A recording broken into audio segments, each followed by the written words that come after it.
Kabalon. Mga batanon kayo. Maka-remember ko sa ako akong asa na ko. Lanis ba ko eh? I miss the mountainous area. Sa Bukidnon. Ano kayo panaog mo? Patapas man lang. Hindi man maganayin ko.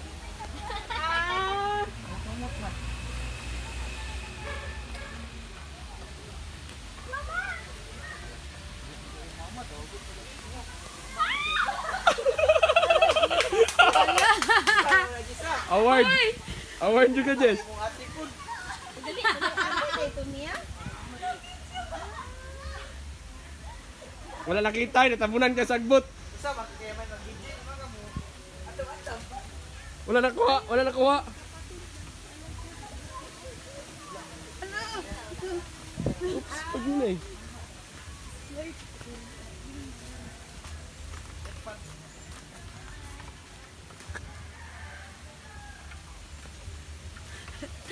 Dali na slide sa Tijisa.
Oh Lord, amen, hallelujah, amen.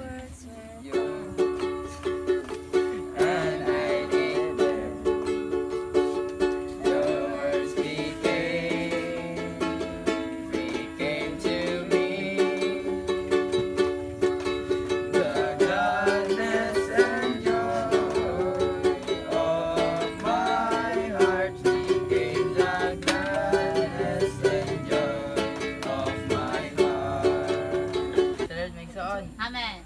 Na pinaagin sa nasagol na to nga espiritu maigsoon, makakontak og makapahimulos di ta ni Kristo maigsoon og makatawag sa iyang ngalan maigsoon. Amen. Amen. Soon, nagipakitaan ba sa atong gitunan na gikinahanglan din nato mga mubasa sa Biblia. Amen. Amen. Sa Lord maigsoon nga sa atong gitunan maigsoon na makita nato nga gikinahanglan gyud ay kita mga batan-on ingon nga mga sumusunod mga igsoon nga gikinahanglan dahil nato ang pagtuon sa Biblia maigsoon. Kani gipakitaan po ta dinhi nga bisan asa dayta maigsoon mamahimo dayta makakontak sa Ginoo maigsoon. Nga pinaagi sa atong pinaagi sa ato pinaagi sa nasagol nga espiritu dinhi nato maigsoon makatawag ug makakontak ta diha ni Kristo maigsoon. Aduna may mga pagsulay, aduna may kasakitan maigsoon, aduna bay kagulanan muduol muliso ra gyud ta sa atong espiritu ug muduol sa Ginoo maigsoon. Praise the Lord. Amen. And I hate you.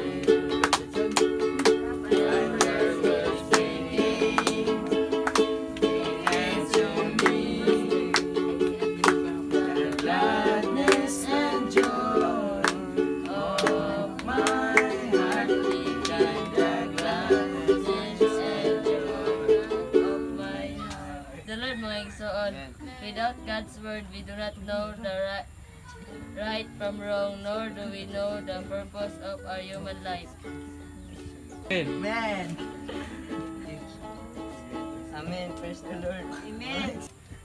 Mga igsoon. The Lord maigsoon ang pulong mao gyud atong pagtransforma sa atong kagalingon maigsoon. Amen na sa atong pagpangalagad kinahanglan niya na atong sentro ug tumong mao gyud ang Ginoo maigsoon. Amen. Sa tuyo nga matukod nato ang lawas ni Kristo maigsoon. Amen.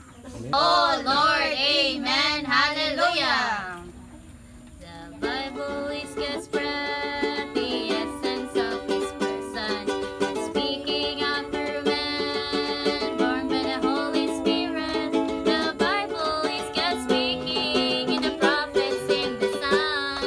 The Bible is the Holy Spirit's revelation. Sa message nga, unsa gyud kabililhon ang pagpamulong sa Ginoo. Kini din pagpamulong sa Ginoo mao din ni makapreserba ug magiya nato sa atong adlaw-adlaw nga pagkinabuhi. Kinahanglan ingon nga kita mga Kristohanon nga nagtuo nga na sa atong Ginoo, kinahanglan gyud nga labi gyud ta maminaw sa pulong sa Ginoo, magpahimulos mubasa diha sa pulong sa Ginoo. Ug kining pulong nga atong napahimuslan, atong na-enjoy, kinahanglan din nato ni ipamulong pud ngadto sa uban mga igsoon. Dalaygon ang Dios. Amen. Sa Lord mga igsoon nga Amen. mahimuunta nato si Kristo nga atong kusog mga igsoon. Amen. Amen nga kung bisan asa deta mga igsoon magkinabuhi gyud unta ta ni diha ni Kristo mga igsoon. Amen. Amen nga sa atong pagkinabuhi mga igsoon makakontak gyud di ay ta diha niya ug mapreserba diha niya mga igsoon. Amen. From the word to speaking the words of God. So it means to say, kung for example, naa sa Old Testament, sa Bible, naa na diha, tanan ang pulong sa Ginoo nga maayo naa na sa Bible. Parehan ako nga nag-apil ko sa YP karon. Gusto na ako ma-refresh, gusto na ako ma-enjoy ang pulong sa Ginoo. So, I thought, wala nang re-speaking. So, karon na, mas nasabtan ako nga ang re-speaking dahil kanunay na itong bansayon. Dili nag-ano siya sa itong edad, nga nag-ingong mag-YP. Kinahanglan, matag adlaw-adlaw, mukaunta sa pulong sa Ginoo. Ato siya Amen. i-respect. So, kung maglisod tag ka ng kuan sa Ginoo, butawag ta sa ngalan sa Ginoo. So, kung maglisod gyud tag ampo, tawag lang ta kay sama sa atong amahan. Kung mutawag ta, pa, hinay kaya itong tawag. Ang atong amahan ug inhan dili gyud na buduol nato. Pero kung kusog kaya itong tawag, pa, ma, di ba makuratan sila. So ang Ginoo sa kadaghan nato mutawag kung kusog ang atong pagtawag sa Ginoo, dili yaga-yaga, muduol siya, Lord Jesus, o Ginoong Hesus. So muduol gyud siya nato. Ginahanglan ang atong pagtawag siya kusganon kaya ang Ginoo muduol sa atong presensya. Amen. Kung kanunay nato iampo basa kung unsa may atong nabasahan ri bisag isa lang kapulong tapos itanom nato sa tong kasing-kasing aron sa pagtubo natong mga tag-adlaw naa kanunay ang pulong sa Ginoo sa atong sulod ug sa atong nahuna sa ato ang bisag unsa nga ginabuhat nato iapil nato ang pagtawag sa pulong sa Ginoo. Amen. Amen, amen, amen. Oh, may I controlling vision of the Lord's economy directs my heart and burn in me until my spirit soul. Set apart with spirit strong enough to progress on to consummate God's goal. New Jerusalem, hallelujah. Lord mga igsuon. Amen. But once God's people neglected His word, they lost their direction and goal.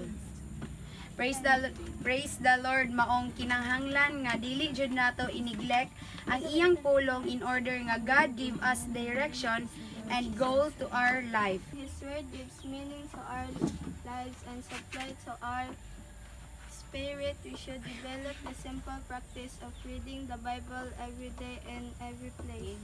Amen. Amen. Kinahanglan nga bansayon gyud nato ang atong kaugalingon nga mabasa gyud ta sa Bible. Igsoon, diri gipakitaan ta nga God speaking is full of life and light mga igsoon. Amen. Praise the Lord nga kinahanglan nga dili gyud nato ibaliwala or i-neglect ang God's word mga igsoon. Dili gyud nato i-close ang atong heart mga igsoon. Instead nga i-open gyud nato atong hearts mga igsoon to open our heart mga igsoon sa iyang speaking mga igsoon. Amen. Because His speaking mga igsoon gives ay nagahatag og meaning to our life mga igsoon og nagasupply pud sa tong spirit mga igsoon. Amen. And give meaning and direction to us mga igsoon. Amen. Oh Lord, amen. Hallelujah. Praise the Lord Jesus, Triune God. Amen. The church is the building up of all God's true sons.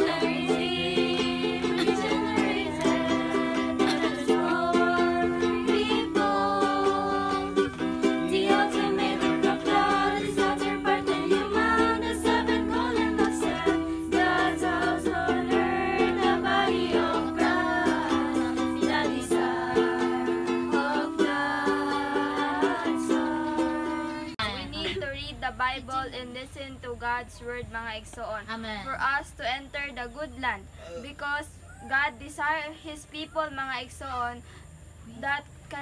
He desires His people, mga igsoon, nga makasulod ta sa good land, mga igsoon. Amen. Amen. Kinahanglan tang magmadasigon, mga igsoon. Amen. Kinahanglan tang magpasalamaton because He give us His word, mga igsoon. Amen. Buhatag yun tag daghang panahon sa pagduol diha kaniya, mga igsoon. Dili unta ta magpabiling bata. Kinahanglan tang mutubo sa kinabuhi o kinaiya alang sa pagbalik sa Ginoo, mga igsoon. Amen. The Lord nga gidasig jud ta kanunay ba nga kinahanglan jud ta nga mubasa og Bible, mga igsoon. Amen. Praise the Lord nga sa atong pagbasa og Bible, mga igsoon, kinahanglan jud ay una muampo ta, mga igsoon. Amen. Kay kung wala jud ay tay pag-ampo, mga igsoon, sa atong pagbasa kawang ra jud, mga Right. igsoon.